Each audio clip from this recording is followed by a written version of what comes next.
Bem-vindos a mais um episódio de Quem Tá na Área. Hoje quem tá na área é a Natália Lemos, muito obrigada. E só pra gente recordar, esse podcast acontece graças à Associação Regional de Engenheiros, Arquitetos e Agrônomos de São Sebastião do Paraíso, com a colaboração do CREA de Minas Gerais.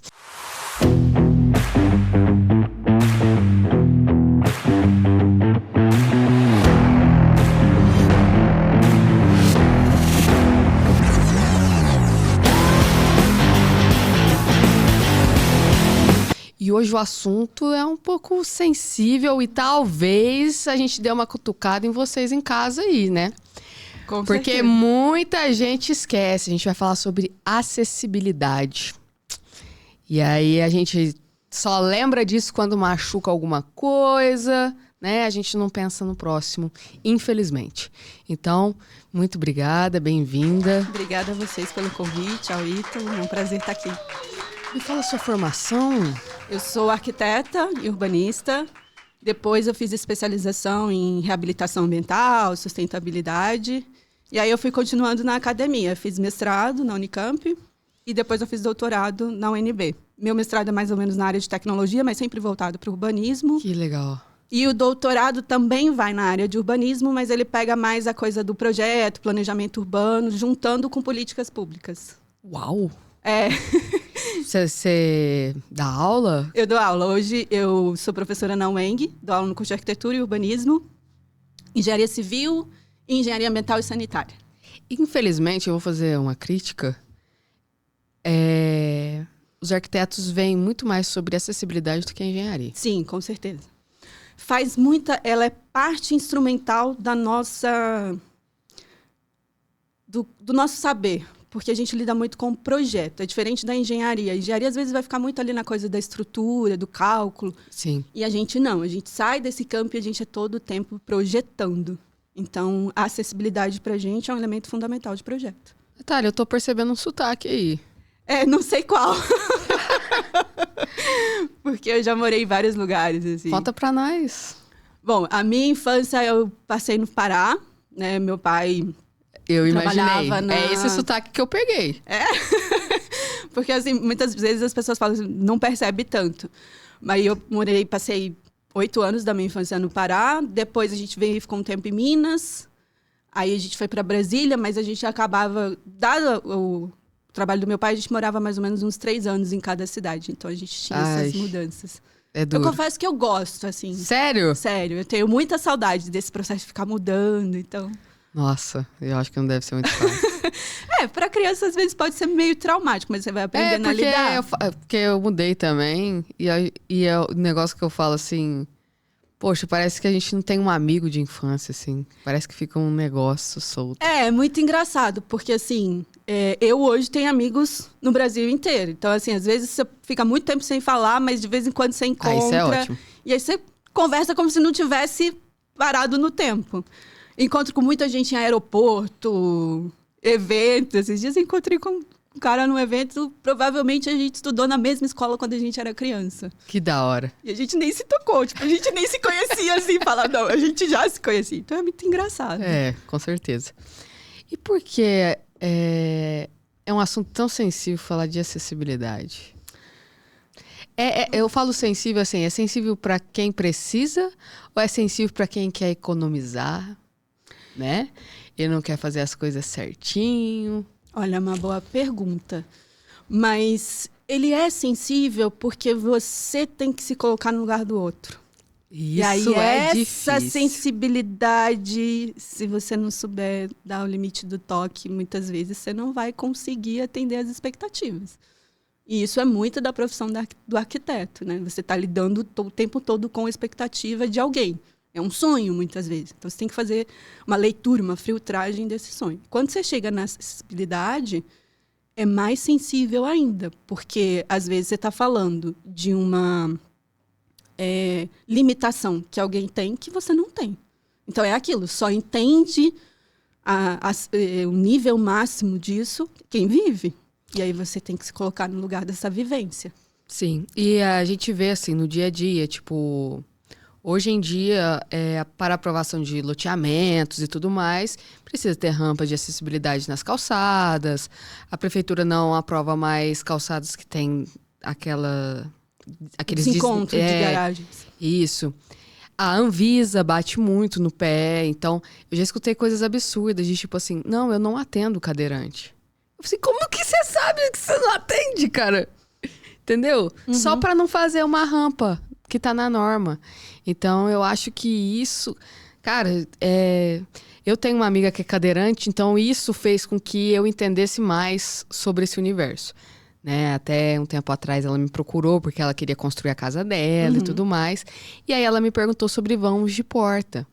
E aí, você me corrige se eu estiver errada, na norma fala que o mínimo é 80. Só que, gente, a gente sabe, não dá. 80 centímetros não dá. Então, tipo... E todo mundo querendo sempre fazer no mínimo, né? Exatamente, é aí que mora o grande desafio. Porque a norma, ela vai te dizer... a norma, a NBR 90 é quem vai ditar todas essas regras e instrumentação de projeto. Mas a gente tem outras leis que esbarram nessa questão da acessibilidade, mobilidade. Por exemplo, a gente tem a Lei Brasileira da Inclusão. Então, ela vai falar um monte de questões ali que estão relacionadas com a NBR 9050. Não sabia. Sim, por exemplo, quando você vai falar de residências, a LBI, que é a Lei Brasileira da Inclusão, ela vai falar que toda casa tem que ser passível de adaptação. E aí, a gente faz isso na construção civil? Não. É o grande desafio. É igual quando a pessoa faz um sobrado e a gente fala, ó, legal, eu acho o sobrado lindo. Mas pense se você quebrar um pé. Pense, entendeu? Sempre deixar um dormitório na parte de baixo. Não vou machucar, não. Exatamente. Então, assim, aí a gente vai esbarrar no que você perguntou da sensibilidade. Eu posso não ter agora, mas se eu quebrar um pé, se eu passar mal e precisar de ser retirado de uma edificação com maca, como é que eu vou passar uma maca da rua para dentro da edificação? Está ali na acessibilidade. Então, essas questões são muito tênues. Então, assim, esse entendimento da instrumentação, do projeto, então, como você falou, a porta é de 80. Hoje, com a revisão da NBR 9050 de 2020, já passamos para 90. Ah, não, mas aí a gente fala, não, a 80 serve. Serve. Mas você já tentou passar numa porta de 80 com uma cadeira de rodas e a sua mão girando a roda? Não passa. Então, se a gente está falando de edificações que têm uso para diversos usuários, é uma edificação de uso público, por que eu vou colocar todas as portas de 80 e já não coloco todas de 90? Porque é mais caro. Mas aí é que tá. Aí eu vou depender da aprovação do projeto. E vou depender do habites para liberar o edifício.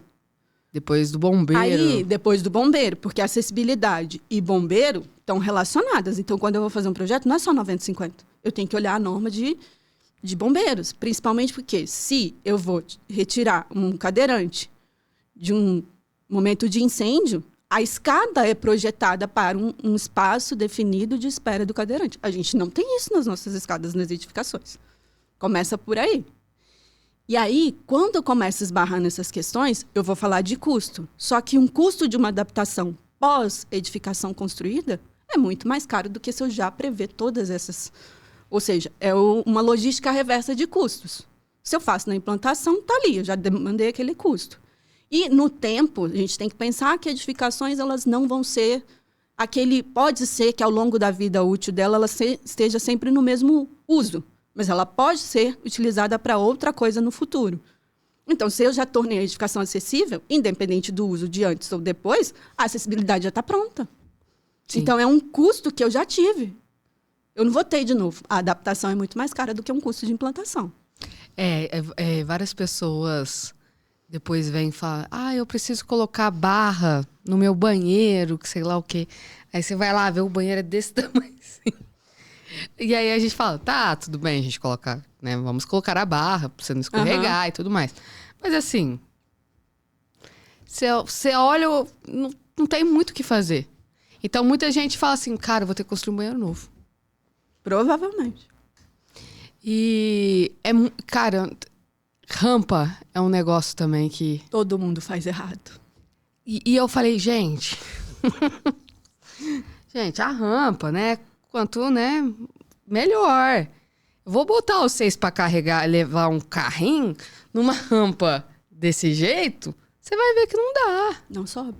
Aí o que a gente faz? Você faz uma rampa. E aí a pessoa que é cadeirante, no caso cadeirante, sempre depende de uma pessoa, né? Sim. Se a rampa estiver certa, ela consegue se...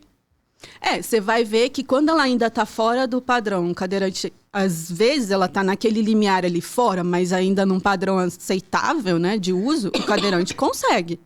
Mas tem rampas hoje que o cadeirante não sobe sozinho, ele precisa do auxílio de outra pessoa. Só que aí, por exemplo, você vai pensar, por que eu não faço uma rampa já dentro do padrão, que tem uma relação direta com a estrutura do edifício? Porque a depender da estrutura do edifício, se ela não for uma estrutura passível de adaptação, eu não consigo fazer rampa, não consigo fazer escada, eu não consigo colocar uma caixa de elevador no edifício. Eu não consigo trazer esses elementos de acessibilidade para uma edificação.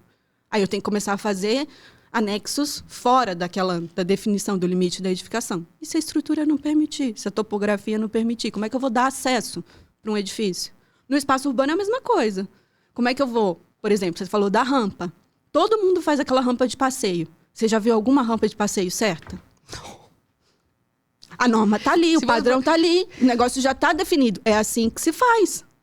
Aí vem, coloca uma rampa na esquina, na curva da esquina, para o cadeirante passar, e o cadeirante não consegue girar a cadeira. O que adiantou a rampa? Para ajudar tem um poste. Aí a gente vai esbarrar na questão que... coloque e diz que tem que resolve. Não, a acessibilidade não é assim. Ou a gente faz dentro do padrão que, de fato, torna aquele elemento, aquele instrumento de acessibilidade usável para a pessoa que necessita, ou a gente, de fato, não faz. É melhor não fazer do que fazer errado. E aí a gente gasta 2 vezes. Eu faço errado para depois fazer o certo. Nossa Senhora.